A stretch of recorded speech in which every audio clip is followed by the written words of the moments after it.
back, everyone, to this week's episode of Booking the Territory, the Unprofessional Wrestling Podcast. For today, we're covering NWA Saturday Night on TBS from October, Doc, August the 18th, 1990.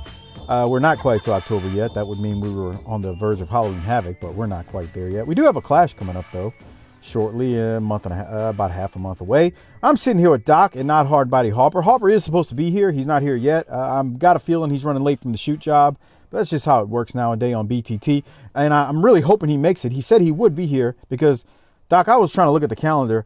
I don't think the three of us have been together real time, not podcasting time, but real time in like a month. But that's it. How are you? I think that sounds about accurate. And let's shoot with the people here. We're getting started because you don't want to wait for Harper because LSU is playing their bowl game tonight, and we're trying to get you out of here so that you can go do that. That being said, I gotta warn you, I've got 7 or 8 pages of notes on this episode and a lot of things that I want to talk about. By the way, sure you do, because I already know how you feel about this episode because you can't hold water. You always have to tell me ahead of time. By the way, we do have a 5-star review, not on Apple Pod, but on Podcast Addict. So I'll get that one out the way now, and then we'll come right back to you. So all right, get it, man. I like to always hear 5-star reviews. That's will lift my spirits. I bet it will. So here's a new 5-star review. Once again, this one is on Podcast Addict. You can also submit them on iTunes. And if you submit them and I see them, they will get read on air like I'm going to do with this one. And this 5-star review came from Kevin Carter, who is a BTT Hall of Famer. He says, the most unprofessional podcast about pro wrestling. Mike and Harper are fantastic. The third host, Doc, is a shitbag, but the other two make it work. Great podcast. And I got to say, Kevin, it seems spot on. So thank you very much. It is not hard dragging across the finish line, Doc, which is what we have to do every single week. Sometimes I'm alone because, Harper can't make it. But thank you, Kevin. What a great review. Great review. And I know Doc loved it as well. Doc, what else do you have tonight before we go any further? Well, Kevin and everybody else, I have some news to share with everybody. So for the next unforeseeable amount of time, I'm going to be dealing with I wouldn't say significant, but I wouldn't say minor health issue. So there may be some times when I'm not here. And who knows, I could die. So if you're not a docaholic, maybe this is your chance to get me replaced. I did tell Mike to be standing on standby that if I flatline to bring a phone down with Harper's voice on it so that it can resuscitate me and bring me back to life. Because LaFonda has a DNR already signed on me so that if I die, I'm just gone. And we've got some people that may not know it yet, but may be in the bullpen warming up in case I have to miss some time. And so there you go. But let me guess, thanks, no Kevin. one can feel. I'm a real shitbag, so I'm a real shitbag, so I'm sure I'll die and make you happy. That's nice. I'm getting a penis reduction. I'm getting the middle 3 inches of the dick taken out. You would have to have one to get a reduction. Oh, that's true. Hey. On that note, I want to thank our largest page contributors monthly, Disrespectfully Classy, Marky Blassie, Mike Childress, Joe Ice. Thank you for your generous support each and every month. And earlier in the show, just a few seconds ago, I mentioned the 5-star reviews, the one we got. I want to shout out some new patrons, and it's been more than a few weeks. It's been like 3 weeks since the last time we recorded in real time, not podcast time. You just heard us last week. But Michael MC, Sean C, Joe M, longtime patron. He became a Hall of Famer. John G, Carlton S, and Mike L. Thank you for becoming a patron. I actually think I read some of those last time, but I can't remember because it's been so long since we recorded. So if I missed anyone, it's because it's been like 3 to 4 weeks since we actually hit the red light. Just email me if I missed you, and I'll make sure I get you next time and next go around. And remember, to become a patron, just go to tinyurl.com/PatreonBTT. Again, that's tinyurl.com/PatreonBTT. A great way to support this show. Not only do you support the show, you get a ton of extra content in return. We just cut a Patreon episode where Doc talks about his trip to Disney World. And no, he did not see the T-Rex, but you'll have to tune in and listen to the rest of the show, or you have to become a patron and tune into the whole show to hear exactly what he said about Disney World. And I got to say, Harper said a line in that show that was tremendous regarding Jesus and miracles and what it would take to him to wait in line for a ride. What were you about to say, That Harper? it's like paying to be on Fear Factor. What's like paying to be on Fear Factor? Fucking Disney. Oh. You mean like rides? I don't do rides, bro. Yeah. Rides are for the birds, bro. I don't do rides. We all got a park by y'all, huh? Yes. I couldn't tell you. I've been there, but not because I wanted to go. Is it considered Six Flags? Yeah. Okay. It's decent. I mean, it's nice. I'm not like complaining about it or nothing. It's just, I mean, my daughter likes going, but not me. Ain't my cup of tea. What's the little characters running around? Six Flags. Like it's like Hanna-Barbera, or is it like Bugs Bunny and his group, or? There's no characters running around that place. Oh no, they gotta have some fucking trademark, someone to take a picture with. It's called Six Flags. I don't think there's a mascot. Go ride some rides, get you a corn dog, and shut the fuck up. Yeah, I guess. Pay for that overpriced food. That actually isn't horrible. I mean, the prices ain't terrible. I guarantee you going to Disney is more expensive than that place, though. Oh my God, yeah. Well, I mean, I'm not even thinking about hotel. I'm not, like, it's a nice theme park. Like, I'm not trying to knock it at all. It's just, I don't do theme parks, man. That shit is boring. Man, I can tell you why Mickey's cheeks are so full. It's because he's too busy taking a big wet bite out of everybody's ass financially. Yeah. Ridiculous how much it costs to get in. Give me your money. That shit's mouse for I got your cash. Now get the fuck out. Can y'all see my screen? Yeah. All right. Well, again, become a patron, tinyurl.com/PatreonBTT. Get access. We got a clash coming up in a few weeks. Get access to all the other clashes we've done. Get access to all the pay-per-views, the World Clash shows, all that good stuff is available up on Patreon, tinyurl.com/PatreonBTT. All right, let's get into this week's episode. I know Harper probably did not watch it. It's August 18th, 1990. This son of a gun was 2 hours long, so automatically it gets downgraded to a B-, C+. And that's before we even get into the episode. So this thing was taped, according to the records I looked up, at Cobb County Civic Center, and they recorded this on August the 6th, 1990. And there was a reported 1,325 people in attendance. They tell us a lot of what we're going to see today. And we also see a couple of, I know for sure one debut from someone we covered very closely in Smoky Mountain Wrestling that we've not seen in any of our reviews prior to 1990. So I wanted to mention that. And another note, 4 to 5 years ago, when we were just starting to do these Saturday nights, from 1985, we always kept talking about, man, we don't know if we like the wrestling or the shit talking. This episode automatically off the top, I don't want to spoil it, but this show gets major downgrades for no smack talk. Off the top. I have a point on that later, too. Okay, good. So we open the show, and we get Jim Ross and Bob Caudle. They open it. They tell us what we're going to see today. And then we head straight to the ring for the Southern Boys versus Bill and Rick Ford. Doc, I'll throw to you. Give me your thoughts on Bill and Rick Ford. So Scrap Iron has a brother. By the look of them, they're different dads. Oh. Then we get the obligatory inset with an interview from the Freebirds. Dude, Garvin looked like a whale in this. Here it is. Look at this. PS looks like a and Garvin looks like he's gained 75 pounds. Bro, that don't even look fucking know what it is. He shaved his beard off. Yeah. Shouldn't have done that. Yeah, his beard. He looks nothing. Chins. Fuck, you know what he looks? He fucking looks like a Cabbage Patch doll. Yeah, he looks terrible there. Damn. If Michael okay. P.S. Hayes does look like a fucking cross-dresser. He looks like he's transitioned. I think he's wearing mascara, huh? Oh yeah, he's been wearing it, glitter, all that bull crap. Oh, he's trying to be like the old like glam rock look or something. I'll let y'all tell me that. What do you think, Doc? So if we wrestled in the Cobb County courthouse here in 2022 and a tag team came out in Confederate garb, would they be babyface or heel?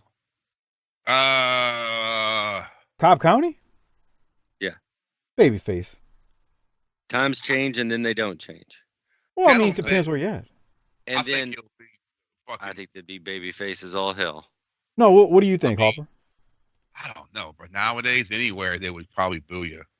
Because if you ever take a trip down to Cobb County, Georgia, you watch the signs and respect the law and order, or you'll be doing hard time.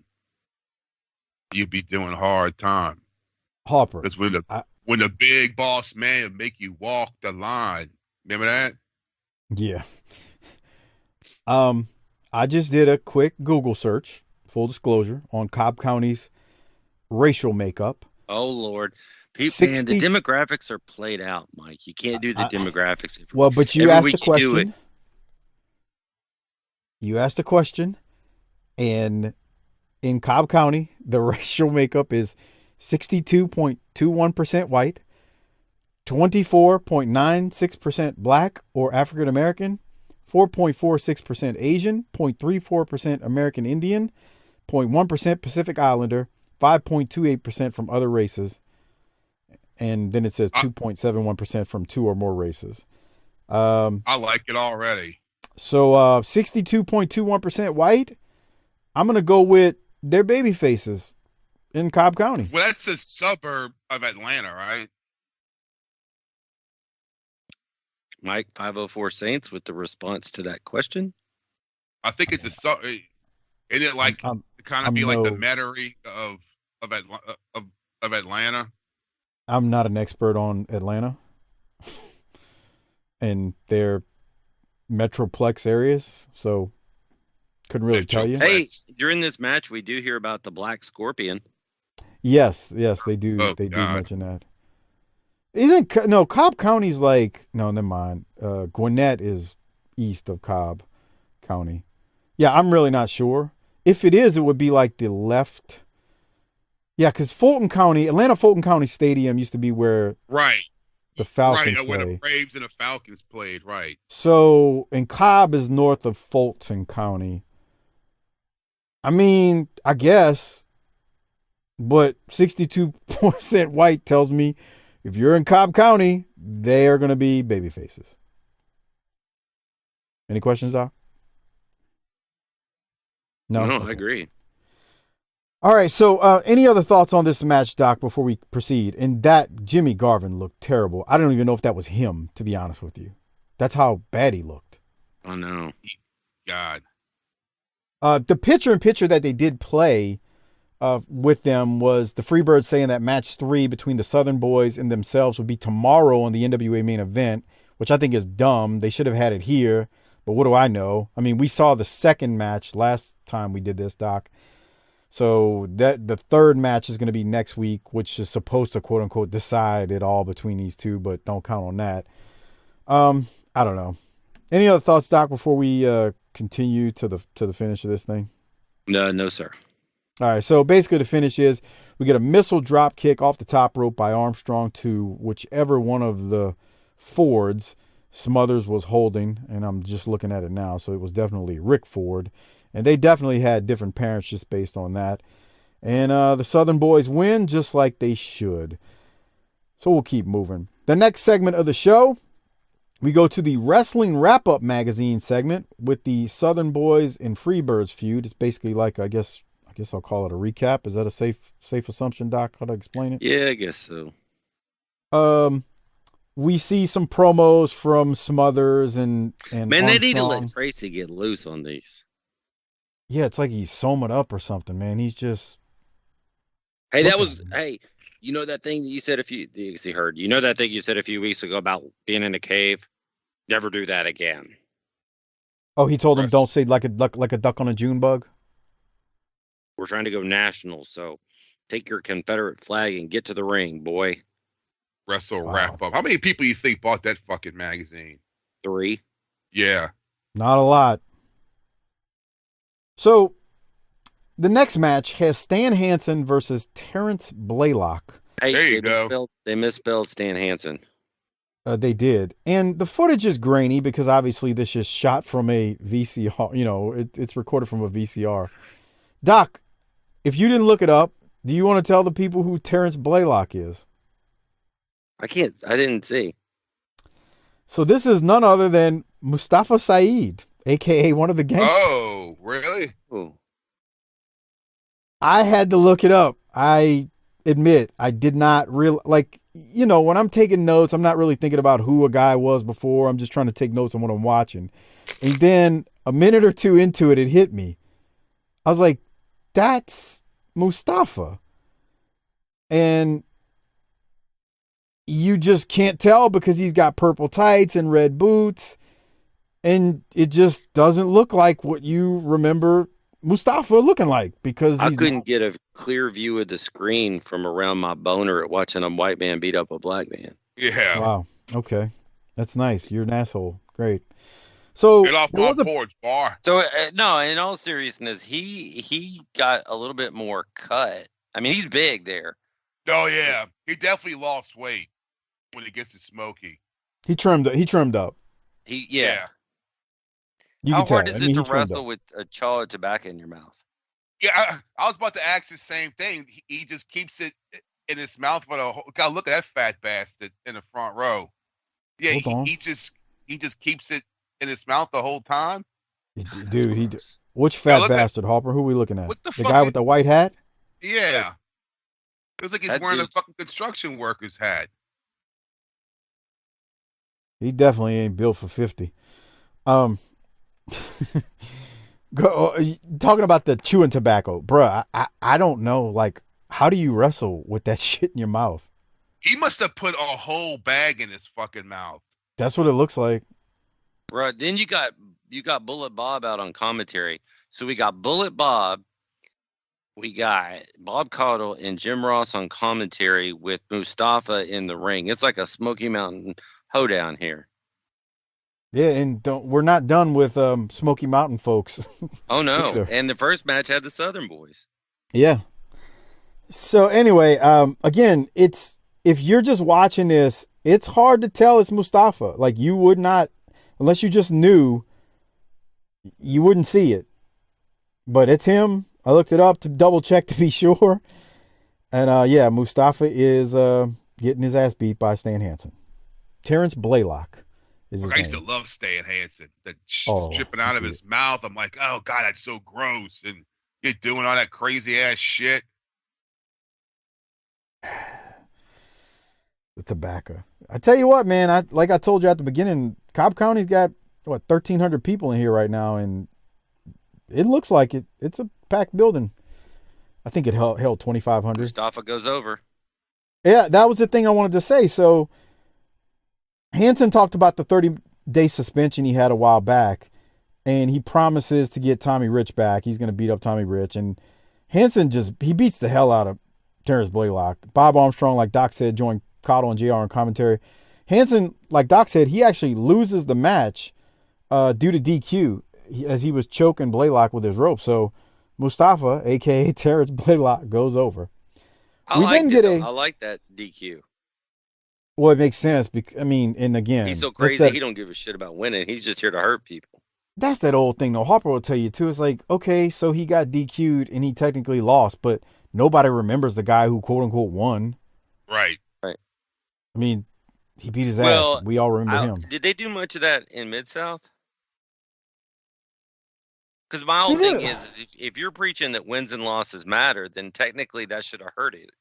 They did it about as often as I think they do it here, because they don't do it here a lot. I mean, Stan Hansen's done it, but I mean, we haven't seen that a lot here. Okay, fair enough. So Tommy Rich, in his promo, he's talking about wrestling Stan Hansen and people saying that Stan Hansen's crazy, and he says, yeah, sometimes I'm a little crazy too. And I was like, yeah, greatest NWA world champion of all time. Then we get a bunch of commercials. You saw that. We're going to the Meadowlands where we're going to see the Four Horsemen and Vader and El Gigante for the first time ever. You think that building was sold out? The fucking Meadowlands? That's where the Giants used to play, right? Yeah. Before they built the new building. I tell you what, I'm gonna tell you shortly. I'm gonna throw to the next match, which is Lex Luger versus Mark Kyle, and I'm gonna look up to see if I can find that. What date was on that? The Meadowlands, August 24th. Let me see something real quick. Doc, what do you have from? There was probably like maybe 3,000 people. I was gonna say 3,300, so that checks out. All right, so I can't find it in here. They're still going to the army. They just love pain. We haven't beaten that horse all the way to death yet. God damn. All right, hold up. You really got to know, don't you? I'm curious, man, because it would. We're gonna miss that whole first quarter of this fucking LSU game. Who y'all playing tonight? So, Kansas State, Harper. How many did you say were in the Meadowlands on August 24th, 1990? I said about 3,000. I said 3,300. According to the history of WWE.com, which tends to have mostly accurate information, we've got slightly less than 7,000. God, but right, that's Harper, a long way to haul a ring. That's a long way to haul a ring and to rent the building and everything. Union prices for labor. God. Okay, and here's the thing. Let's say there was 7,900 there, right? On the 24th. Well, and that is a football stadium. 60,000 plus people can fit in there. Agreed? Both of you? Easy. Well, because you remember, because they got the floor seats too. Right. So you easily getting 60 if you had it packed. Yeah. So you just say 70. So you got. Would they have 45 or something when Kerry won the belt there in Dallas? Depends who you talk to, but that's a lot of goddamn people. That is. No, it was. I'm not trying to say, when I say depends who you talk to, some people tell you 55, others will say 40. I'm just trying to give everybody a general feeling of what we're talking about here. So the Meadowlands, just say they had 7,900 because they're saying slightly less than 8,000. Well, the next night at the Baltimore Arena, they had 4,500. And then the night after that in Chicago at the UIC Pavilion, they had 3,325. My point being is, why are we renting out football stadiums still? Right. You think they will look at their numbers and say, okay, let's not book a building that has more than 7,000 to 8,000 people because we're going to lose our ass. Yeah. Did we not figure out when we put 900 people in the Silverdome that we should not go this route? But what do we know? We're just mud show podcasters, right? Mm-hmm. All right. Keeping this thing moving. Lex Luger versus Mark Kyle. Doc, what do you have from that? I like the fact that Luger won by using the clothesline and not having to use the torture rack. I thought it showed, the depth of character there, that he didn't have he's not limited to the torture rack. Yeah. Fairly quick match, I'd say. More Smoky Mountain.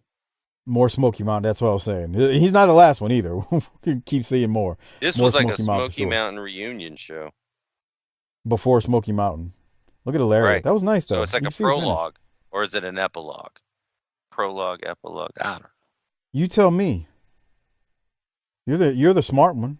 Or Kyle sold. I'm not really all that smart, if you must know. Well, I already know that, but I'm the brawn here. You're the brains. Well, we finally are 23:45 into this show. We're finally going to get a promo. So let's go to not really fair. We did get a quick promo from the Southern Boys and Freebirds during the wrestling wrap-up. But let's go to Ric Flair now, because he's got something to say. And hear all the girls now. Woo! Spread the word. Ric Flair is the U.S. champ. Ric Flair's back in the saddle. Ric Flair is #1 again. Sting, do you hear it?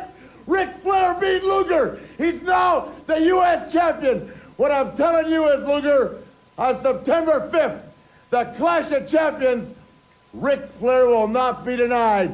I'm coming for the United States Heavyweight Championship. Woo!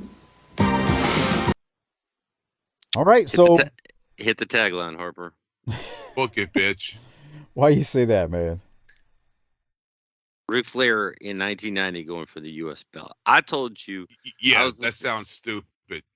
I told you, Mike, the other day I was listening to Arn's show, and they had from 86, fucking Rick cut a promo, and he was complaining to Crockett about these bunkhouse matches. He's like, look, bringing chain link fences and chains and cowboy boots, that's not our specialty, and we didn't sign these contracts. So we're going to do one more, and that's it. We ain't doing this shit anymore. And then he says, furthermore, I'm the champ. So if you want me to put this up, and holds up his belt, then you send a limo to the castle and I'll come defend the title. You got it? And it was just phenomenal. And they have cut his balls off here. The Rick and the Horsemen in 86 versus this. Everybody involved with the downward trajectory of the Horsemen ought to be fucking ashamed of themselves. Harper, what you think? It's like watching a good team.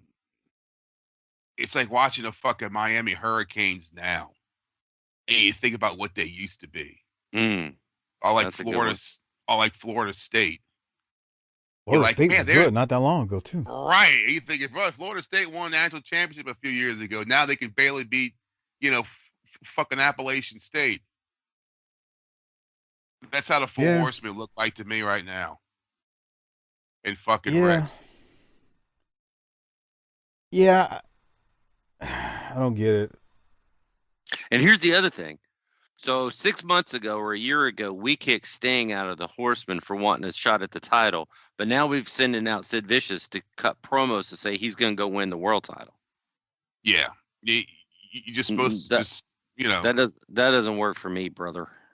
Right. Stop bringing up fucking common sense shit. Well, no, but I mean, the problem was at the time they were all members of the Horsemen. Sting's not a member of the Horsemen. So he was. He was, but he's not now. So Sid is not. Because he made the mistake in not giving. The point is that somebody should, Arn and everybody else should be like, look, I know that you. Why not make Sid go after Luger? Right. Have him be the U.S. champ.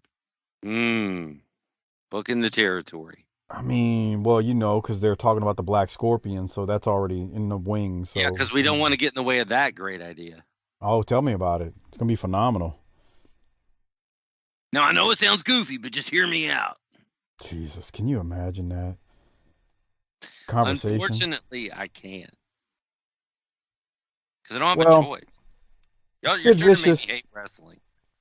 I'm sorry. Sid Vicious takes on Brian Carr, like Doc said. We got the picture-in-picture from Sid before the match. He tells Pillman and Z-Man he's going to break them in half for sticking their noses in his business. The reason he mentions that, I know Harper wasn't here with us last week, is because JR and Bob Caudle threw to a replay of Sid and Z-Man and Pillman and their confrontation last week after Sid beat the piss out of Jason Knight. So Sid's like, keep your nose out of my business, pal. And that was that. But Sid beats Brian Carr, does that to airplane spin, fling a dude in the air. It really looks good, actually. I know it's a rough landing. But Sid wins, and that's that. We then go... You should have pinned him right there.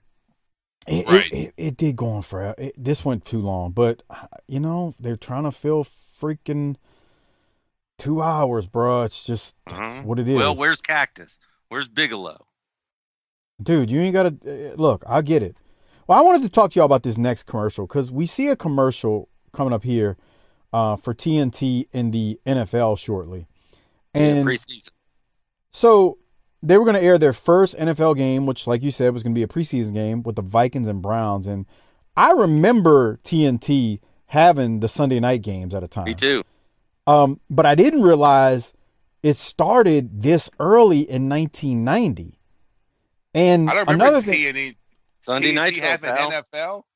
You don't remember this, Harper? No. I remember they having. had like the first half of the season, and ESPN had the second half. That's right. That's what. So I don't know if they only had a few games like when it first started. I'd have to look it up. But Doc's right. There was a time when I remember they had like the first 5 games or so, or 6 maybe, and then ESPN had the rest of the Sunday night games. But another thing I didn't remember was it was called Sunday Nitro, not to be confused with Monday Night Nitro. So I don't remember the Sunday Nitro name, as you can see if you're watching the video version. But we're now into the time frame where TNT had football, and I really did not remember it starting in 1990. I for some reason thought it was like 92, but yeah, they had football in 90, which is odd. I didn't realize it was that early. Well, who was their commentary team? I think Pat Hayden was one of them. That was one of them.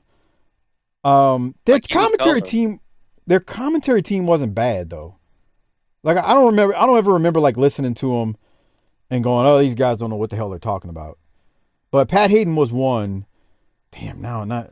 Doc I'm looking it up. Yeah, look it up, and I'll go to the next match. Scott Steiner takes on Dutch Mantell. Now, we did get a picture-in-picture from the Samoan SWAT team before the match, talking about the Steiners, and they needed to pack it up and leave town. And then, Jesus Lord, Thunderbolt Patterson joins Cottle and JR on commentary. I think Pat Hayden was on ESPN, actually. Okay, so who was on TNT? Still looking it up? Larry King. Larry King? Well, hold on.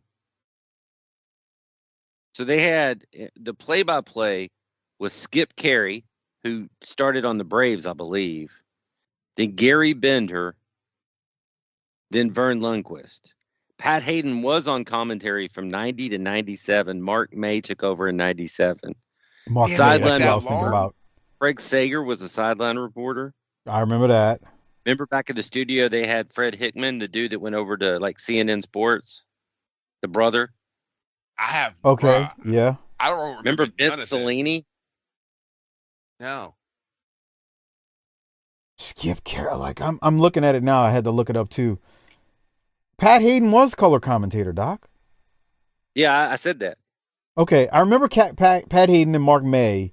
I did not remember Vern, but Vern didn't start with them until 95. Now that you say Skip Carey's name, I do remember that.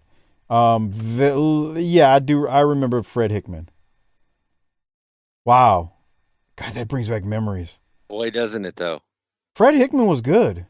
So if you think I was trying to get to my grandparents' house for cable for Saturday Night Wrestling, you can imagine the PowerPoint presentation I was putting on Saturdays to get over there for Sunday Night Football.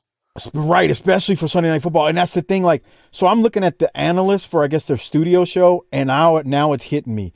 I remember the year Lawrence Taylor did it in 94.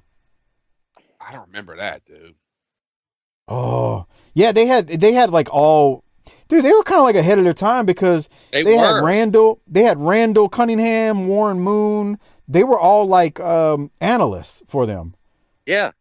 Sean Jones was a football player. I think he played for like the Oilers and the Packers.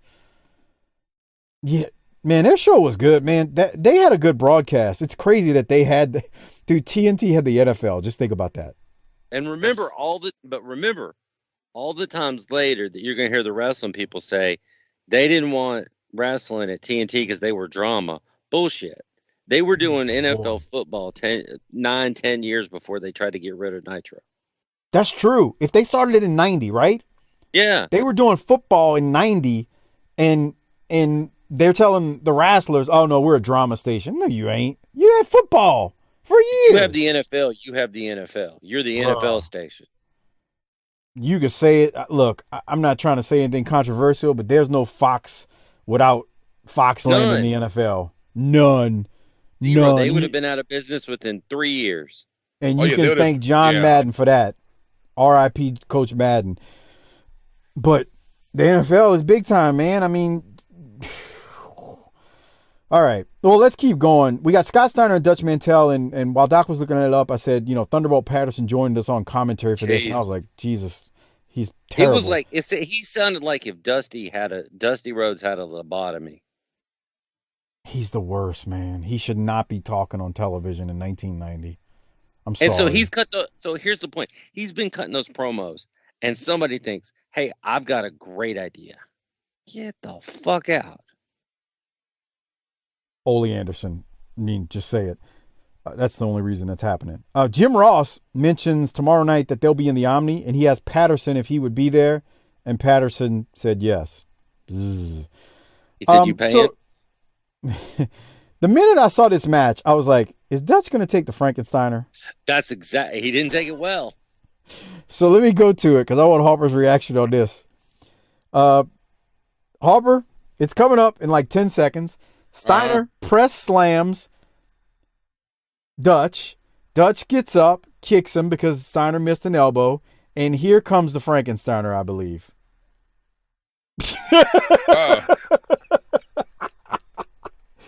He body scissors took him over. Yeah. Look at it. Look at it. He just did yeah. That was great. I guarantee you Dutch had never taken a Frankensteiner before that. Oh, Dutch, we love you. You're a former guest. But it was funny, man. It was funny. But I got to credit something to JR and Bob Caudle. Because they even said he delivered a modified version of it. I did think Dutch made him look good, though. Because he made him look legit. Because, Dutch knew what he was doing in there with him. Let's see. Yeah. Oh, yeah. Scott puts his legs under his underarms. It's fun. I'm not trying to make fun of Dutch. We love Dutch. It's just funny when you see it. Another set of commercials, and then we come back from commercial, and we got the Midnight Express. All right, here we go. Versus Pillman and Z-Man. Doc, what do you have from this? I think it's time for the Midnights to pack it up and leave. You got 2 more months, bro. 2.5. Well, again, 2 more guys here that were in Smoky Mountain, if only for a brief time for Bobby Eaton. Then you got 2 guys that were in full time. Look at Stan's smile, though. He looks like he's just got through. Just look at that. He's like, I just fucked, and I'm going to fuck again here in about 10, 15 minutes. That's a hell of a smile if you're Stan Lane walking around. Especially when you're miserable with Jim Hurd. Yeah. He's like, look, he can't stop me from slaying pussy. They're in Cobb County often, so Stanfield's got some regulars. Boy, he's got a trough of them. A batch just waiting, a whole freaking batch. So let's take a team that we've already tried and broke up and put them back together. I can't with Z-Man anymore, man. He comes out and it's like, Harper, you know how back in the day when we reviewed Raw, you would always say, dude, this is a channel changer, or I don't care if Steve Blackman can kick my ass in real life. I don't want to watch him wrestle. Yeah. Well, Harper used to say, just turn this on if you want to go to sleep. If you got insomnia. He's the Z-Man. The Z-Man. Bro, he's you think he would have Z-Man. done fucking commercials for fucking NyQuil or something? You're not wrong. Or what's that old sleep aid they used to sell? Unisom? Remember that? It was called Unisom. I just always used 15 beers and some whiskey. Yeah. Knocks out that insomnia real quick, like. So here's what I didn't hear when this match got started. Does he look smaller in the chest right there? Goddamn pal pronouns. Zinc. Z-Man? You sure?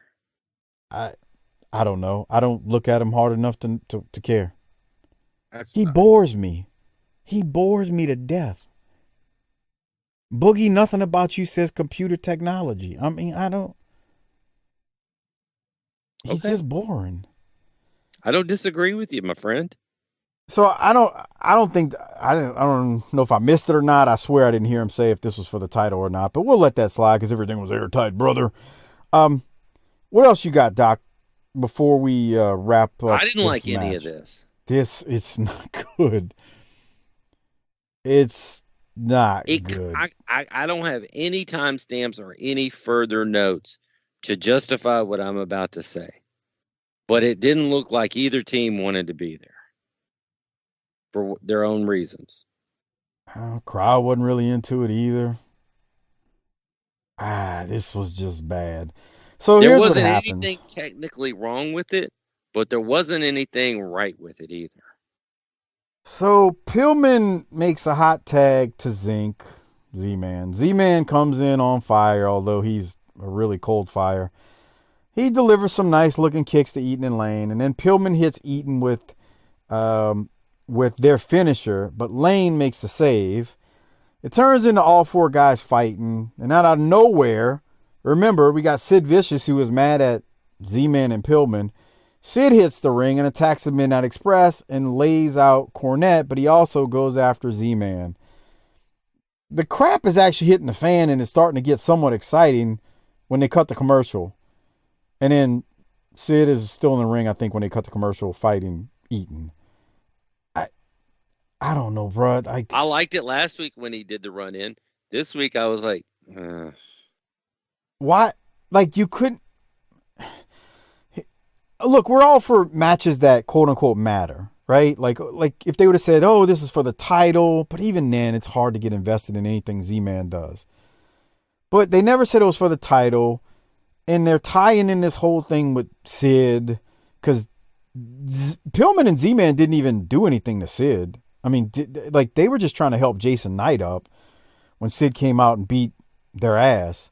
So I don't know, man. Dude, Z-Man is a channel changer. Oh, come on. The girls love him. I'm sure he got plenty of snatch, but I mean... What? Snatch? Come on. You want me to steal Austin's line and say trim? I mean, which one do you want here? No, I'm good. Okay. So anyway, it was a DQ. They don't even say who won, although it would make sense for the Midnight to have won, but, you know, everything wasn't airtight, brother. No, we come back from the commercials, and things have calmed down, and we go straight to the ring. And we have Jackie Fulton, Smoky Mountain Wrestling alumni, versus Bob Holly. We get a picture-in-picture from Bobby Fulton and Jackie Fulton with them telling Sting and Luger, if you ever need help, call on us. And then we have Bob Holly.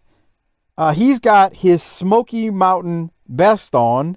It's his Bret Hart-looking outfit with his pink tights and the black singlet. And I don't know how else to explain it other than he looks like Bret Hart with curly hair. Doc, any thoughts on this? I do have a timestamp that I need to play, and actually it's they sent out the wrong Fulton. That's nice. That's what I wanted to play. So hold on. They're running a spot in the ring, and let me go ahead and play it here. Bobby and Jackie are talking, and thankfully, the picture-in-picture is not over the ring. At least they figured that out. But watching the background, watching on the video version, tinyurl.com/PatreonBTT, you'll see the spot being run by Holly and Fulton. Best friends here, let me tell you something. You've got to beware because the four horsemen are on your trail. That means anytime you step into an arena, you got to watch over your shoulder. But here is one thing for certain. Jackie Fulton comes off the ropes. Holly takes a tackle, drop down, leapfrog. Bob Holly they gave some good advice to Sting and tackled and falls through the ropes. That was not planned. And I think are out for that couldn't have been planned. I don't know, maybe it was. We saw Sid Vicious come to Can the you go ring. back to where you started that timestamp from and hit pause? Right there. Stop. Jackie Fulton looks like the girl in high school who thinks she's hot because she's blonde but has a terrible face. Wow. Yeah. Let's see. I didn't see it. You got kicked off for whatever reason. So show him again. So watch the spot. Watch Bob Holly fall out of the ring, and you tell me, Harper, if you think that was a planned spot. The way he falls. So he takes a tackle. Here comes a drop down. Here comes a leapfrog. And then on this one, he gets hit, and he just goes through the rope. Does that look planned to you? No, because he didn't put his He didn't put his arms up. That's why he went to the ropes. Yeah, he took a spill to the outside pretty good. Yeah. So, go ahead, Doc.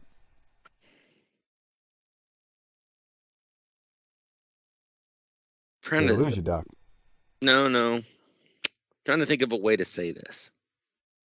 Is this the time period where Tommy Rogers was told by the missus to stop getting in strange cars with guys that he couldn't tell what race they were and asking about the rats in the local towns? It's got to be getting close to that, because when Bobby Fulton was on the show years ago, and we asked him why Tommy wasn't his tag partner in Smoky Mountain and Jackie was, he specifically said he was having marriage problems. Oh, who the fuck isn't? Right. Who isn't? And that's why Tommy wasn't in Smoky with him. But here's the thing. This is August of 90. The first Smoky tapings are in November of 91. So this would have been more than a year earlier. And we've seen Jackie, earlier in the year in 90 as well. I feel like that Jackie and Kendall Windham should tag together. No, I mean, I'm all right. They should be called the Other Brothers. The Other Brothers. That's nice. That's messed up. Jackie's him and Bobby are fine together. Who would win an Ian Ziering lookalike contest? Kendall Windham or Jackie Fulton? Jackie Fulton. Yeah, you nailed it. I can just picture him in a red fucking Corvette. Steve Sanders. That's a good one, Doc. You nailed that. I've never, ever gotten Jackie Fulton. And I'm not saying he's bad. I'm not saying he's boring. It just never worked for me. So I'm not like coming. If you like Jackie Fulton, that's great. I'm glad. I mean, he's not bad. He's not bad. That's just it. I mean, Holly's not terrible here either. Yeah, but the first 6 months of Smoky Mountain Wrestling with Jackie and Bobby versus the Heavenly Bodies is good stuff. Yeah, it is. They needed Bobby out here with him. Look in the pool. Okay. Run that back 10 seconds. Hold up. Look all the way back in the tunnel. Looks like there's some dude trying to pick up a girl back there. Oh yeah. He's like, "What's up, baby?" That's two chicks. That's two chicks. Is it, or is it like the guitarist from Cinderella? He's like, "Look, we're playing over at the Omni tonight, and then like these roided up freaks, we can sell the place out." Dude, that's two chicks. Well, maybe they're about to start making out. Okay. Let's see. Is it? I think it's two girls. It is two girls. I don't know. Maybe they're waiting on the Gentleman Wrestlers. Maybe that was Stan Lane. So back to the match. On commentary, we are told that Ivan Koloff will be here. Damn right. We haven't seen Ivan in a long time. Matter of fact, I looked it up. His last match. Now I'm going to tell you it's the non-televised one that I could find is from March 23rd of 1989. That was non-televised though. Before that, I'm pretty sure we hadn't seen him since the Clash that he was on. 87, which would have been at the end of 88. Yeah. So end of 88 he was there, Doc. But he wrestled. Yeah, he turned face briefly. That's what I'm going to bring it up later. He turned face briefly. And matter of fact, on March 23rd of 1989 in Harrisburg, Virginia, that's the non-televised event that he was last on for the promotion. They were at the high school. He wrestled the Russian Assassin. I don't know which one it was, one or two, but it was because he had turned face on TV, and I believe that was right before the Clash that happened. So anyway, Doc, any other thoughts on Jackie versus Bob Holly? No. They went for a while. I didn't even make a note with who won. I'm pretty sure it's Jackie, but here we go. These guys went forever, dude. Let's see. Because Jackie does a go behind. And please German. Don't Tim Horner's move. German suplex. Okay. For the 1, 2, 3. These guys put on a real good match. It's just Harper, would your broad kick like that if you German suplex stirred on the bed tonight? That'd be great. That's who he wants, the German suplex. Oh, there goes Smithy. God almighty. Hey, let's take the hottest blonde in the territory and change her hair color. Yeah, and fuck her hair up. Yeah. The fuck is that? I don't know what that is, but I got a little quick story for y'all. Oh yeah. I tagged Missy in one of our. I'm jealous. Okay, get your little childish joke out the way. You done? You done yet? I hope. What I was gonna say, I posted one of the plugs that Missy does for main event, which is what she's doing here, right? And I said, I didn't say anything. I said, listen to Missy Hyatt and tune into NWA Main Event Sunday at 6:05 Eastern on TBS. And Missy replied, she said, while you watch several matches you've seen already on Worldwide with new commentary. That's Missy's way of saying, screw you, Jim Hurd. I'm taking it. So she was saying you saw, I'm guessing, since we never really watched it, it was a lot of replays. They had some new stuff, like the main events maybe. But it was, other than that, it was a bunch of replays. All I'm taking away from this is that we're friends with Missy. But she replied. She's so hot, bro. It's unfair. It's almost like she's too hot to be there. She's dealing from the bottom of the deck. Yeah, it's like it's like having a 5-star quarterback at fucking Nicholls State. It's like, what are you doing here? That's exactly what you would get asked. Trying to get my grades up so I can get to somewhere else. Right. No, I don't know if you could. No, not really. If you're a 5-star quarterback, your grades don't have to be any better at LSU than they do at Nicholls State. Right, pretty much. I made a 380 on the SAT. I mean, there's no threshold between those two schools when it comes to grades that I know of. I took the SAT like Vince Young took the Wonderlic. Matter of fact, I think your grades could be worse to get into LSU. They got resources at a big school to hide it. That's right. They know what they're doing. Bruh, don't get me started on a friend of mine that had a scholarship to a major university. And what I saw that school do to get him scholarship? Yes. Now this was back in the day before they had 3, 4, 5-star, all that stuff, Harper. Uh-huh. But he was highly recruited by many SEC schools, and I don't want to say which school he went to because I don't want to give away who it is. Was it football?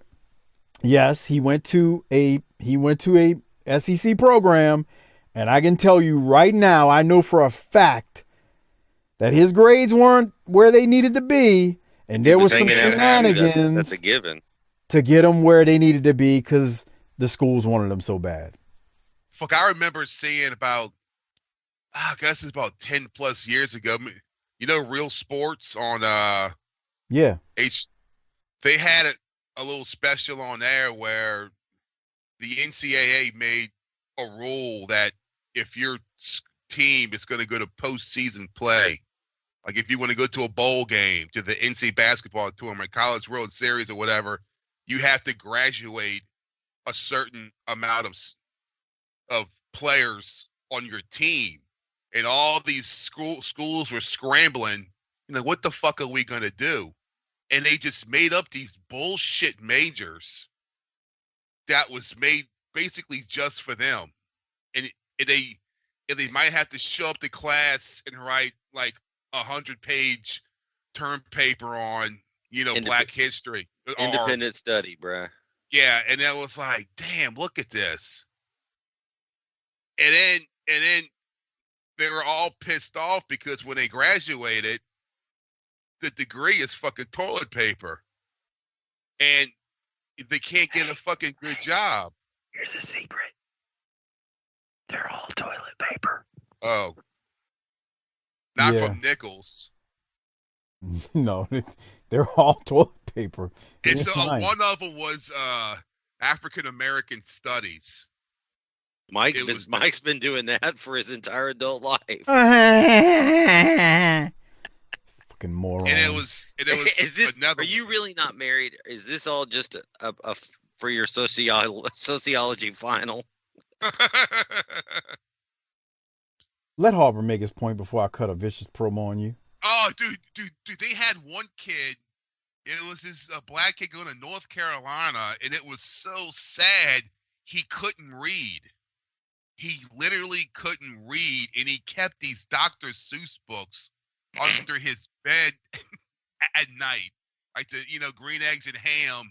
And so he would hide them because he was embarrassed. And so at night he would pull them out and like to try to. That's like he would practice reading. And I'm thinking he's going to the University of North Carolina.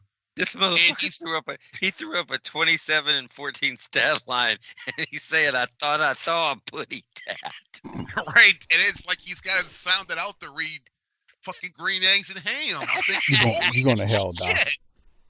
Bruh, and I felt bad for this dude that he was just passed through the system, and he was on like a fucking.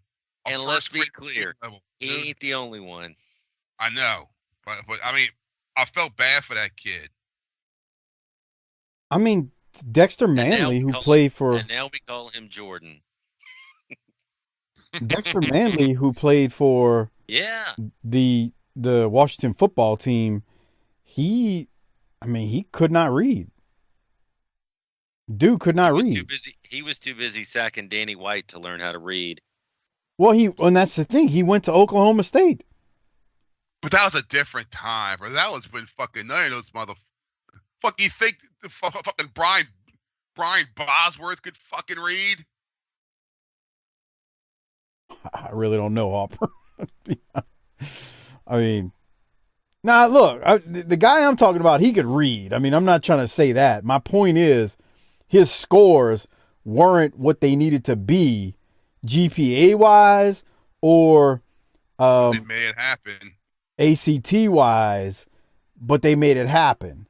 And I'm just saying, don't worry about it. We're going to take care of it. Just yeah.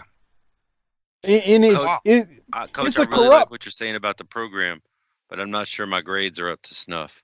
Don't worry about that. Oh, don't worry about that, Tyronius. We got people for that. It's a corrupt system. I mean, there's no other way to say it. The whole system's corrupt. That's the problem. But I'm just saying, it happens. If they want it to happen, where the hell? How did we get on this tangent? Now? I don't know. I don't even know how we got on this tangent. But anyway, okay.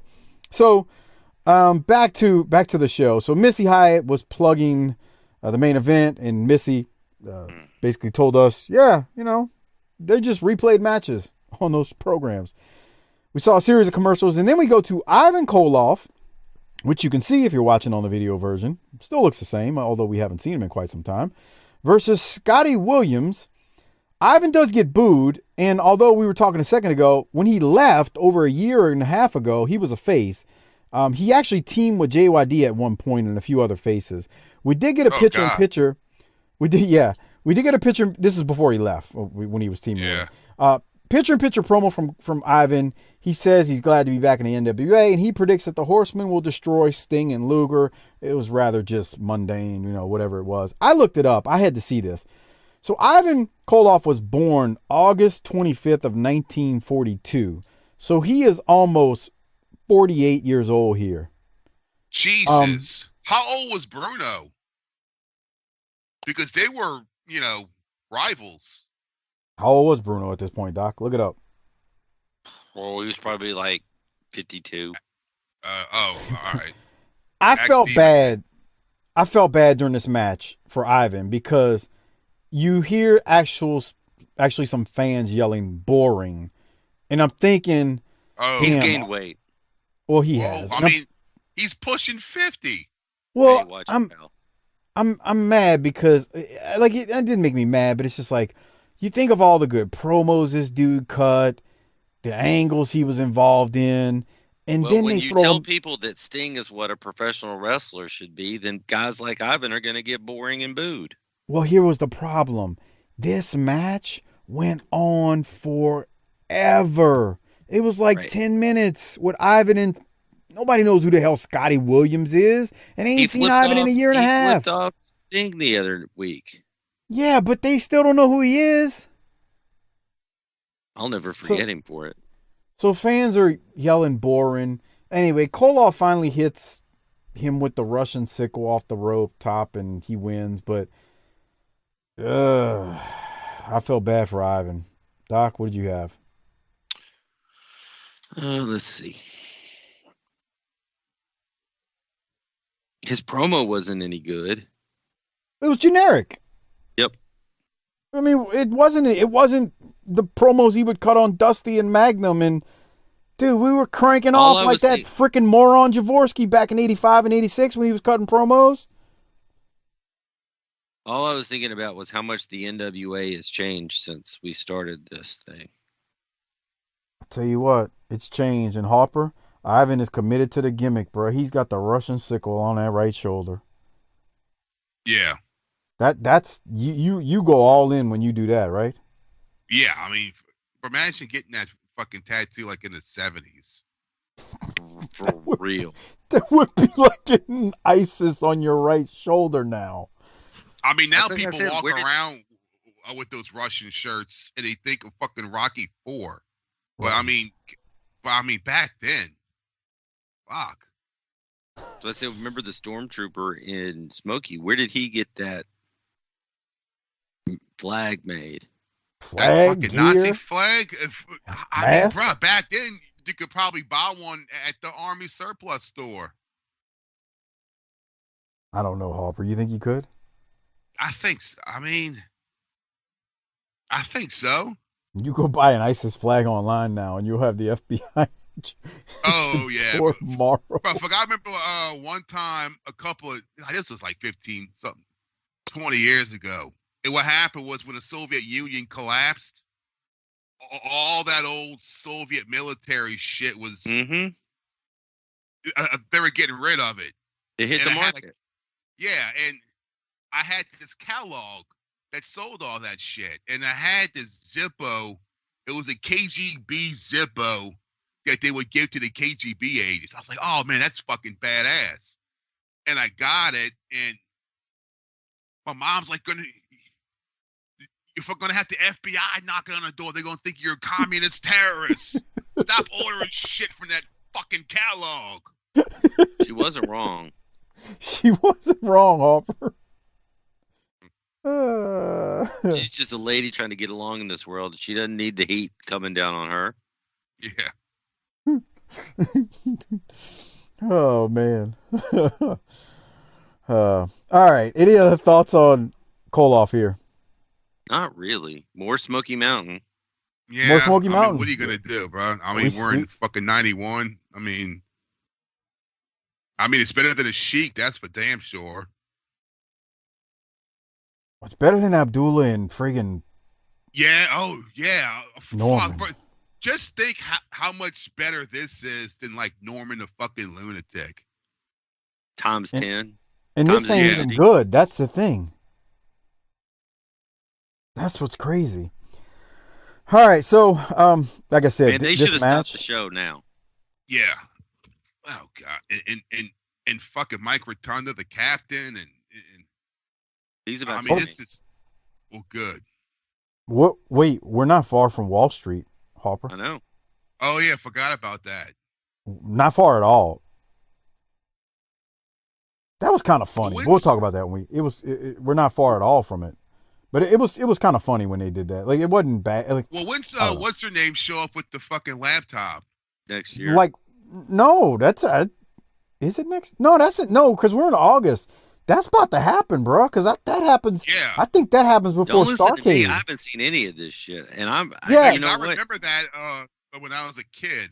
Each week that we're watching this, I'm realizing that I tapped out at just the right time. I was still watching this. Yeah, that happens before Starrcade 90, so they start before then. Hey, fucking PM News, I was watching all that shit. The fireman guy and the fucking Patriot. Why aren't we putting the rocket ship on Vader here? Dude, Vader is about to take a little hiatus, and then he's going to come back later. He's not going to be around for long right now. He's going to come back and like mask on. Yeah. I like the black mask. I do. Yeah. I like the black mask. It's awesome. So anyway, Bob Caudle, what we're talking about here is Bob Caudle throws to a match with Vader versus Pat Rose. And this is from the NWA Pro Show. They show Vader. He does the ceremony thing that he used to do with the helmet. Gets the smoke to blow out of it. And then he just beats the piss out of Pat Rose. Vader dominate. Oh, dude. It's... I used to watch these matches like as a kid, like on Wrestling Challenge. They'll have fucking the Big Boss Man versus some guy that fucking looks like he works at G Flube. I'm thinking, why did this guy agree to this match? Why? Yeah. You're like, what? Why did he agree to this? Did he think he could actually win? Right. That's how my fucking brain would.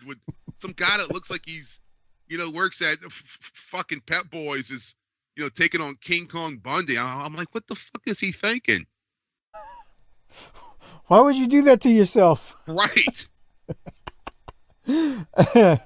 Oh, man. I get it, Harper. I think I asked the same thing. Why are we talking about this?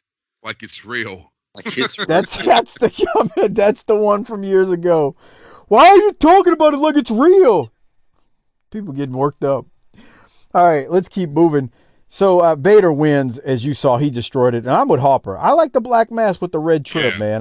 It's got a cool look to it. And I mean, I'm not saying I hated the other one, but definitely got a cool look. And the helmet blowing the smoke is just badass. So we keep going, and Cornette cuts a promo, and he's talking about Z-Man and Pillman, and it's completely out of place because he says it like they're about to head to the ring, but it happened over an hour ago in the show. Bro, this is some Mickey Mouse shit. In the words of Lord Chris Zoncha, this is some Mickey Mouse bullshit. I mean, doesn't like anyone proofread this shit? Dude, that's what I'm saying. He's cutting a promo for a match that they're about to have, but the match happened an hour ago. Yeah. Well, what the fuck? Talk about Bruno, talk about JYD, Harper. I mean, what the hell, bro? Yes, why you bring Mickey Mouse into it, Harper? You see, there is no excuse for shit like that. None. TV company, and the right, reason Doc? why they keep doing it is because no one gives a fuck. Somebody had to care enough. I mean, no one gave a shit. I feel like there's a lot of people here that would care. It's just that they weren't on the end of things of where it was being produced. I just don't understand how this can happen to a major wrestling promotion. Whether it's on TNT or on local TV and, the fucking Portland promotion. I mean, they wouldn't do shit like that. You think fucking Mid-South or fucking World Class did shit like that? No. Well, what the fuck? World Class wasn't the epitome of quality control either, but I know what you're saying. This is the problem with this. But it's consistent here. It's right, not just right. Fuck ups. It is consistent. Like they keep fumbling. So stop handing the guy the football. Yeah. No, you're right. Keep fucking up. Yep, you're right. Doc, any other thoughts on it before I go to the Ross report? Just terrible. I guarantee you that this was the episode where somebody backstage and Corny made a bet, and Corny's like, I could take most of these guys and draw just as much money in Eastern Tennessee as they're fucking up here with millions of dollars. Yeah, I mean, it looks like a wedding ring. What the fuck's that about? Wait, what? The Ross report. Okay. Yeah. Well, the thing about it is, what I would be mad if I was a talent, like, Cornette's already hot-headed. That he gets worked up about anything. Like I'm sure he could recite this damn episode because he's got a memory like a damn hawk. If you're a talent and your segment, your promo is aired the way this is, you got to be pissed off. You're like, what? Yeah. Like, you made me look like a dumbass. That's what would piss me off more than anything. How are any of us supposed to get over in this environment? Yeah. Great point. Great point. So let me play this Ross report because I think, Doc, in best of my knowledge, this is the first time we've seen the quote-unquote Ross report. You agree? I think so. Yeah. So let's go to the Ross report here in an interview, I think, with Lex Luger. Here it is. Welcome back to World Championship Wrestling, everyone. Last week on the Danger Zone, Lex Luger broke his silence. Let's go back in time and show you just exactly what the total package had to say to Paul E. Dangerously and specifically to the Horseman. You know, it used to be just a couple of weeks ago, Lex Luger would walk out on the Danger Zone. I'd drop down to my knees. I'd say, no, Mr. Luger, please don't beat me up. You know why? Because you were the baddest mother to ever walk through the NWA. The U.S. heavyweight champion, the total package, the man that beat every single person, 1, 2, 3 in the middle of the ring, or you'd put them up in a torture rack and they submit. I respected you. They respected you. Then Lex Luger comes around one day and Lex Luger says, oh, I got beat up in a parking lot. But Lex Luger can't even say that. No, Sting says it for you. Paul Harper says it for you. All the Junkyard Dog says it for you, but you don't say it. Then you walk out to the ring, but you don't jump in the ring because you know what they can do to you. Sid, Arn, Barry, Flair, Ollie, you don't have enough guts to walk in the ring and take them on. See, my man, you've let down yourself. You let down people like me who got you. You've let down your own fans because you... Shut up before I snap your spine in about 7 places, because I've got a message for the Horsemen. Okay. Who can play this game. I can jump them in parking lots, and I can hurt people real bad. But it's going to be by my rules, when, where, and how. Okay. I want it done. Okay. And from now on, Yes. when you talk to me, you're going to say, Mr. Luger, sir. Yes, sir. You got that? Yes, sir. Just don't hit me. Don't hit me. Doc, Paulie does too much screaming for me. Go ahead, Harper. This should have been filmed in front of a crowd. Oh, yeah. Not in some studio with the fucking green screen logo. Boy, Because a crowd yeah. could have responded to fucking Paulie getting in his face, and then when he No, we spent $753,000 on that goddamn green screen. We're going to use it for everything. But they would have popped when he fucking grabbed them. Bruh, I thought Paulie was great there. Yeah. He still hasn't perfected it like he would in years to come, but I thought he was great. Was it perfect? No. I thought Luger was phenomenal. I thought the part when Luger grabbed him and Paulie all of a sudden cowers down like a bitch. I thought that was phenomenal. He needs to he's doing that screaming thing these days where I know he learned from it later on because he doesn't do that now. Obviously, he didn't do it later on in ECW as much. But he's just that whole screaming thing. I'm like, dude, you don't have to scream that much. He's right there in front of you. Like, you can make your point without all that screaming, but I'm not saying he was bad. It just was the screaming that got me. But, man, Luger he got in his shit, and Paulie, I was just waiting for Paulie to hit that line he hit on Raw many years ago. I got a family, I got kids, even though he doesn't have a family and kids right now, when he's feeling threatened. But Harper's right. We talk about the shit talking. That was the beauty of the studio. Like, when you're getting in front of people. And you're in they're in a live arena. They could have shot that in the building. Right. I thought I told you assholes once. We paid $750,000 for this motherfucking green screen, and we're going to use it. All right. Yes, sir, Mr. Hurd. I mean, you would know better. So we go to the next match. It is Lex Luger versus Eddie Martin. Luger won earlier in the show over Mark Kyle, and Luger wins here with the torture rack. That's all I got. Talent for guys to be double dipping. Why are we double dipping? Is this the same show? Yeah. Look at the fat guy in the front row that you talked about earlier. Yeah. On the hard camera. What It's the him. fuck's He's that right there with the about? white hat. We can't get some other guys a payday here? You think this was supposed to be on a different episode, and they fucked up? It's hard to put anything past them. Yeah. That's a good point, Harper. That's a real good point. Because if you look at let's see, Oh, now you got him. This was the August the 6th taping, and I'm looking at the results right now. Let me scroll it. I'm thinking you might be on to something, because Luger wrestled Kyle, and he actually wrestles a number of times on this taping. But I'm wondering if I think you might be on to something.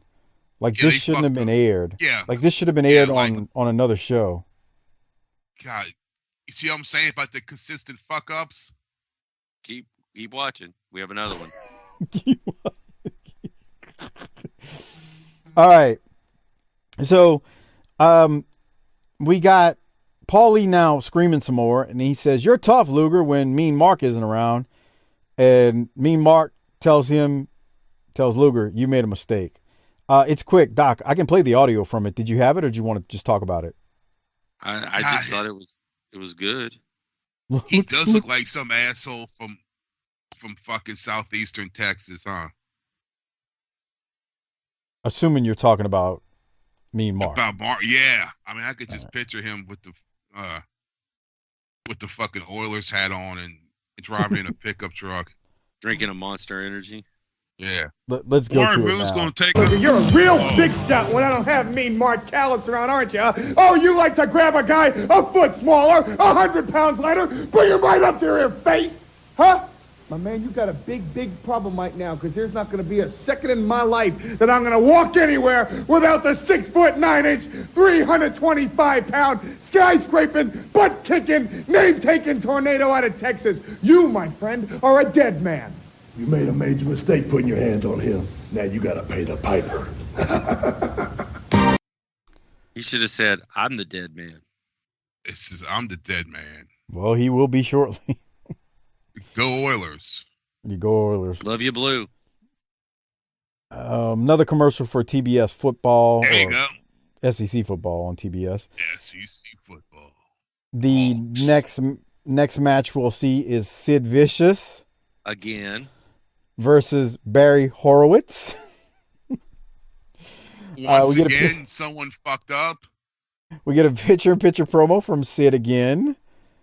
We saw Luger twice. Now we're seeing Sid again. This is not a good show. What way to say it? Jim Ross mentions if he has time, he'll talk to the world champion, being Sting, and maybe he knows who the Black Scorpion is. So they bring that up again. It's Al Perez.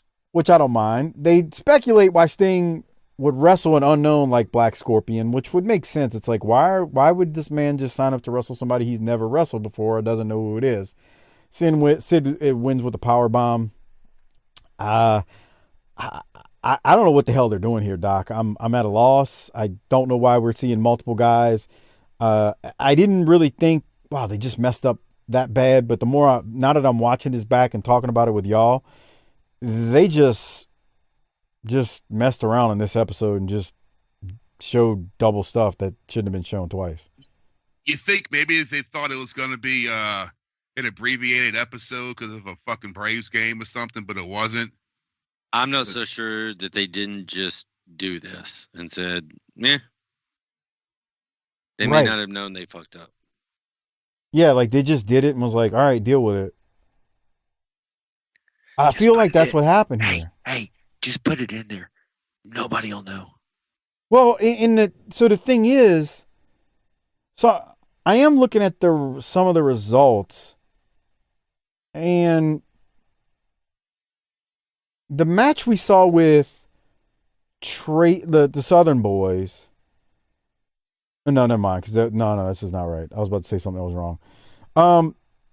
Rick and Scott wrestling, or the Steiners wrestling Bill Ford and Rick Ford. That actually is showing up on the main event taping as well. So that actually, although it's on Saturday night, is on the main event taping. So maybe, I don't know if that's a mistake or that's kind of that thing Missy was talking about where it's like, no, they just aired it twice. They didn't give a shit, right? I don't know. Sid versus Brian Carr We saw that already, right, Doc? I don't know. Okay. Yeah.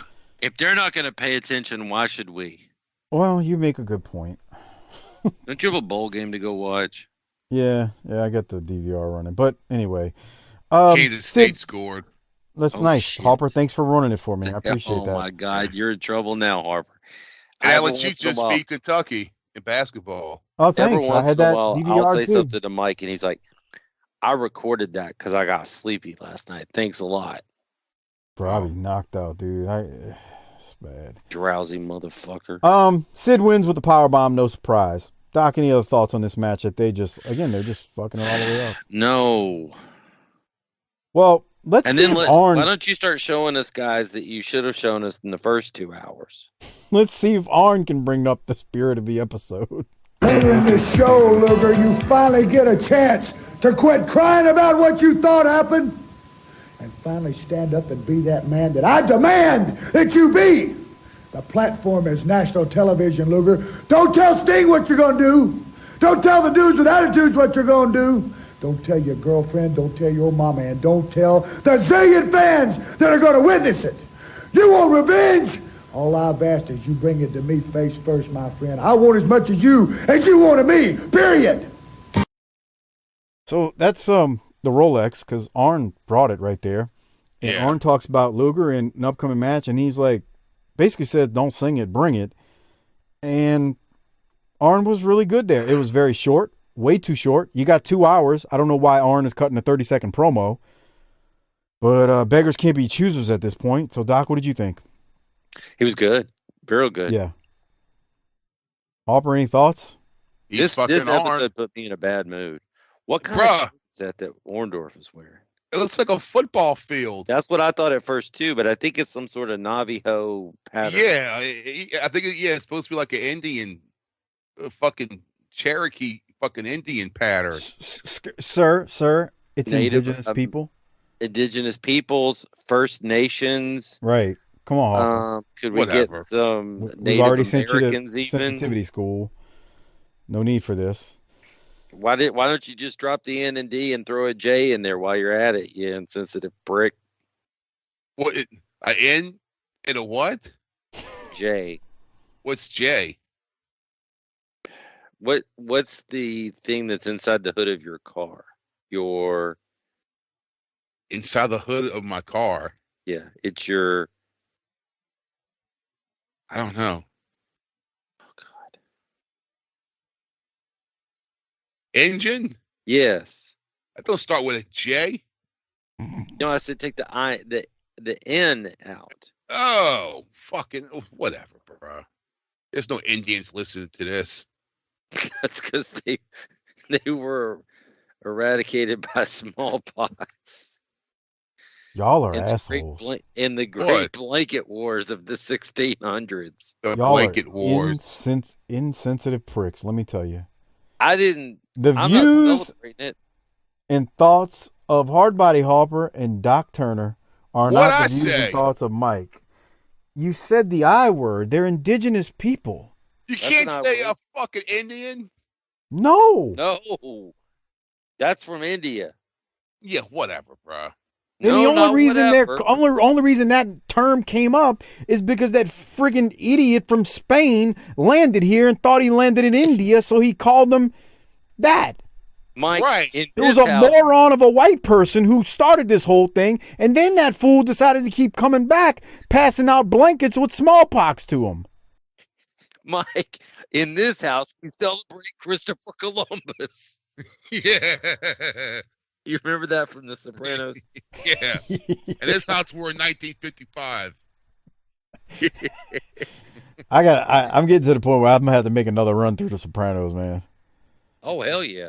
Yeah. All right, so that we can get here and wrap this episode up. The last promo of which I am not playing on this week's episode, we go to Sting, Paul Orndorff, JYD, Lex Luger, and Elegante. That looks like a team. That right there, those 5 guys, including JR. It looks like a team that would have played the Harlem Globetrotters on Wide World of Sports. So Orndorff, fucking generals. Right, the Washington Generals. Orndorff calls Elegante the equalizer for them when it comes to the Horsemen. I don't know about that. And then Orndorff promises someone will get hurt. Sting talks about defending the title at the Omni. And JYD calls Lex or Flex or something. I don't know. It's not a good promo. It's how they close the show. It's the close of not a good episode. And that's really all I got from this. Doc, did you have anything? This is just... No. It's like he's from another planet and knows nothing of what's going on. He is absolutely flatline charisma. Who? Who is he? Fucking Elegante. Well, one, he can't understand what the hell they're even saying out there right now. Yeah, but you can still read fucking body language and know what the, you know? Can you? If they're speaking in Spanish and they're screaming, I'm like, oh, yeah. I don't know, man. He's just standing there like he's waiting for a fucking bus.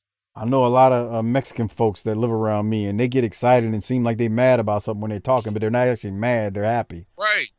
I mean, it's just.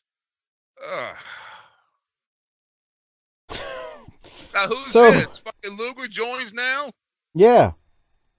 He's coming off the bench so that he can get the water pail from Curly Neal as they do the routine with the Harlem Globetrotters. Doc, look at your favorite world champion of all time.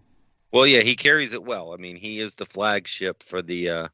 And fucking JYD fucking looks like he's about to walk into the Shell station to get a fucking a fucking lotto ticket. Y'all got Lucy's? Yeah. I'll get some black and bows. Give me one of them. Give me 20 on pump 2. I want 20 on. Shit. I want 20 on pump 2. And Yeah. how many? You got? Look, shut up, Doc. I'm talking. We got some $6 on pump 2. cool filter. I need a pack of cool filter kings. 20 on pump 2. And y'all got any looses back there?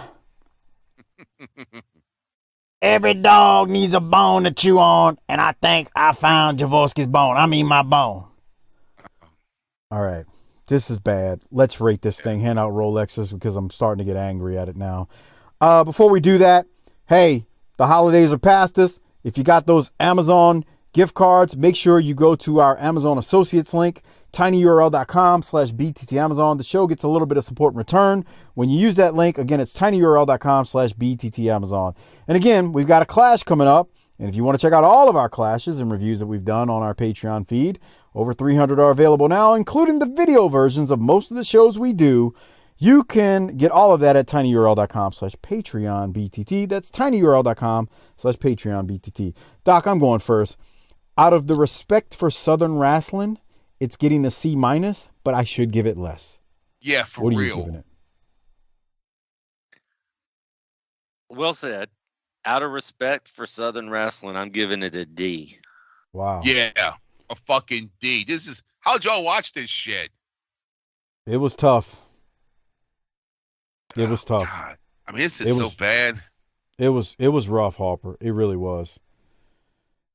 I mean, it was so rough that Doc was, when I was texting Doc on, hey, what night are we doing it on? He's like, bruh, I'd rather do it on this night because I just want to get it over with because it was 2 hours of just bullshit. It was rough, though, bro. It was really rough. If we hadn't already gone to this move, I would say we get the Rolex. Well, you and I get the Rolex, Mike. Harper didn't watch it. He should get the Rolex for that. Harper, you didn't watch it, but what are you going to rate it? A fucking D. And that's being sweet. That's being nice. This is I bad. agree. Doc, who are you giving your Rolex to? Man, I really wanted to give it to Paul E because I liked what he did on 2 different promos, but I'm giving it to Arn. It was a 120-minute episode. Arn got 30 seconds and he got the Rolex. Yeah. Oh my God. It don't take all night if you do it right. It doesn't. I guess Harper's giving it to Arn as well. On that note, I want to mention Harper's video shout-outs and whatnot, so make sure you contact Harper and get you a video shout-out. You can get a video shout out of his by going to or emailing him to Chris Harper 16 wildcat at gmail.com. That's wildcat with a K. And then PayPal him $20 to cc30388cc at yahoo.com. That's how you get your video shout out. Look, you can also get life advice, relationship advice, or if you know someone, because we all have one of those friends who needs life advice in the worst way and relationship advice, have Harper cut the promo where he gives them the advice so that they can finally listen since they don't listen to you. On that note, Doc, I'm tuckered out, man. What about you? You ready to get on out of here? Whooped. Yeah, I'm tuckered and whooped as well. Harper, you got anything before we go? No. Hit the tagline and let's roll. Bucket pitch. And I actually forgot to plug our Vantage Point, the Retro Wrestling Podcast with Joe Murata and Michael Quinn, the northern version of BTT, slightly classier, a little bit more professional, but still fun nonetheless. They support us, please support them. And then check out the Bottom Line Cast with Mike Prue and JV, where they cover the career of Stone Cold Steve Austin. They also handle the ECW show on our Patreon feed, so check them out as well. Thanks, Joe and Quinn. Thanks, Mike and JV as well. Now we'll get out of here and book it, bitch.